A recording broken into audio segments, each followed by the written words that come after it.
Hi friends, அஸ்ஸலாமு அலைக்கும். Welcome to my channel.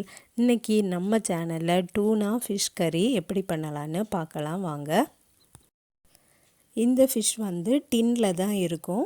அந்த பேக்கை நம்ம ஓப்பன் பண்ணினா உள்ளுக்கு நிறைய ஆயில் இருக்கும். அந்த ஆயிலை நம்ம எடுக்க வேண்டாம். அதில் இருக்கக்கூடிய அந்த ஃபிஷ்ஷை மட்டும் நம்ம எடுத்தால் போதும். இப்போ ஒரு மண் சட்டியில் எண்ணெய் ஊற்றிருக்கேன். அதில் 1 டீஸ்பூன் ஜிஞ்சர் கார்லிக் பேஸ்ட்டு போட்டுக்கலாம். வதங்கினதுக்கு அப்புறமா கறிவேப்பிலையும் போட்டுக்கிடலாம்.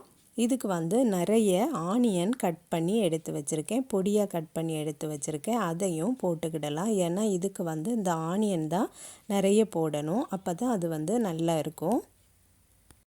இந்த ஃபிஷ்ஷை நல்ல பதப்படுத்தி வச்சுருக்காங்க. இதுக்கு டைம் உண்டு. அதனால நம்ம ஃப்ரிட்ஜில் ஸ்டோர் பண்ணி வச்சுக்கிடலாம். தேவைப்படும் போது ஃபிஷ்ஷே கிடைக்காத சமயங்கள்லாம் நம்ம இந்த மாதிரி ட்ரை பண்ணலாம். சூப்பராக இருக்கும். தேவையான உப்பு போட்டுக்கிடலாம். அதுக்கப்புறம் இந்த ஆயில்லையே வத்தல் தூளும் சேர்த்துருக்கேன். காரத்துக்கு தக்கன வத்தல் தூள் ஆட் பண்ணிக்கிடலாம். இந்த வெங்காயம் நல்லா வதங்கணும். அது வரை நம்ம வதக்கி எடுத்துடலாம். வதங்கினதுக்கு அப்புறமா பொடியாக கட் பண்ண தக்காளியையும் சேர்த்துடலாம். இந்த கிரேவி ரொம்ப டேஸ்ட்டாக இருக்கும். ரசத்துக்கு கூட சாப்பிடலாம், தேங்காய்னத்துக்கு கூட சாப்பிடலாம், பருப்பு கூட சாப்பிடலாம். அந்த டின் ஃபிஷ்லையே ஏற்கனவே சால்ட்டு போட்டிருப்பாங்க. அதனால் நம்ம உப்பு போடும்போது கவனமாக பார்த்து போட்டுக்கிடலாம்.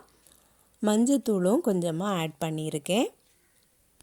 2 பச்சை மிளகாவும் கட் பண்ணி போடணும். பச்சை மிளகாய் இல்லாததுனால நான் 2 மோர் மிளகாவை பொடியாக கட் பண்ணி சேர்த்துருக்கேன்.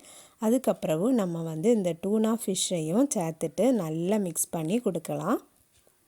இந்த டூனா ஃபிஷ் ரொம்ப நேரம் குக் பண்ணணும்னு அவசியம் இல்லை. ஏற்கனவே இதை பதப்படுத்தி வச்சது தான்.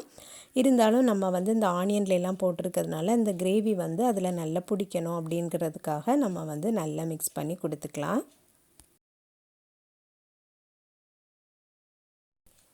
அதுக்கப்புறம் 1 டீஸ்பூன் சோம்புத்தூளும் ஆட் பண்ணியிருக்கேன்.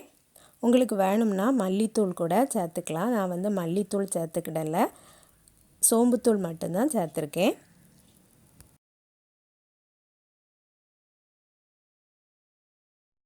அவ்வளோதான். நல்லா மிக்ஸ் பண்ணதுக்கு அப்புறமா அந்த ஆயில் பிரிஞ்சு வரும்போது அடுப்பை ஆஃப் பண்ணிடலாம்.